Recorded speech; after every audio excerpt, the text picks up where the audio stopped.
Poppy Eyre joins me now. Welcome, Poppy. You've just spoken to the conference on food price mechanisms, and at the forum today you were joined with others on the panel, all women in fact. Yeah. Now you are the Sus Metro Food Shift 2030 Innovation Support Officer. Yeah. You're also someone who represents the younger generation, I think it's fair to say, and you had a really important message for the forum. Tell us more. Yeah, so essentially today at the forum my main goal was to bring in the youth voice, you could say, and that's also what I'm noticing at my work with Food Shift 2030. That's a European project where we work with local innovators who are making impact in their city region. And when I say innovators, I mean people like you and me who are doing something in their community, they're doing something to do with food and agriculture, and they want to change their food system. And a lot of those people are young. And I also know there's a lot of young people that want to do something like that but don't know how. And so for me today, the big goal was to bring the youth voice to the stage and to say we're here and we're willing to do something, and we also want to do something, and we're capable. We just need someone to open the door for us to let us in. Well, you're very much a role model then for making sure that your voice can be heard, no better than on a platform like this. What did you think of the other voices that you heard? Because as I said, it was other women speaking, and I know that inclusion is an important part of the voice that Gen Z speaks with. Yeah, no, it was great to be out there with other women. That was nice to have an all-women panel this afternoon, and I think inclusion is definitely something we have to look at. And I think, a lot of the discussions we've had today have been focused around Europe.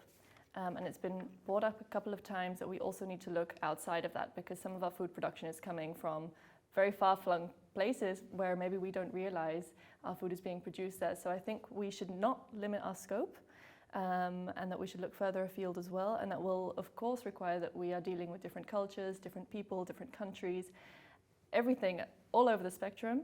But we need to be able to talk with those people and to talk the same language when we talk about food, and especially through cost accounting. We can come up with all sorts of jargon, but at the end of the day, how we talk about it has to be accessible, so we can get the right people at the table and that we can get everyone's voices heard. Striving to look at food system transformation, I think the key word is striving there. We're not there yet. There are people working hard. Like you say, there should be more voices heard. Yeah. But in your Food Systems Manifesto, you talk about certain mechanisms that are needed. True cost accounting came up quite significantly in the debate. Yeah, so in our manifesto, that's with Future Food Makers. That's a group of 10 young people from across Europe, and we came together at the end of last year to come up with 6 action points, let's say, 6 calls to action of things we would like to see done differently in the food system. And yeah, definitely true cost accounting was a massive one, but I think we also have to remember there's, the food system isn't just, the price, it isn't just what we see in the supermarket. We have a whole chain behind that. And so we also have calls to action on regenerative agriculture, what we would like to see at farming level. We have calls to action on education, especially for children. Growing up in a world where the whole food system is changing, they need to know what's happening and why it's happening and why we need to push it in the right direction. So we cover those 6 points, and the manifesto is available online if you Google Future Food Makers. But we realized it's really about systems thinking. These 6 points are all very much interlinked, and it's not just, tick one off the list, now onto the second one. It's really, we need a collective approach, and we need to start somewhere, and we also need to start everywhere, as someone put it earlier today. And the risks of change, you talked about that. You said you were slightly daunted by the experience in the room, but at the same time, you were there challenging the status quo, and that has been a resonant message today at the forum. Yeah, I think the risk of not changing now is getting much bigger than the risk of changing. And I know it's, very human to fear the unknown. And I think that's also what we're seeing in the discussion, that no one has all the answers. So it's going to be a lot of trial and error. And I suppose if you're a private entity or also government, you're looking at those potential investments and you're seeing a big red flag, because the risks, they're unknown. We don't know how these mechanisms are going to work, if they're going to work. But I think we have to try. And I think, whether we start small scale, big scale, somewhere in the middle, we need to start, and that's the most important thing.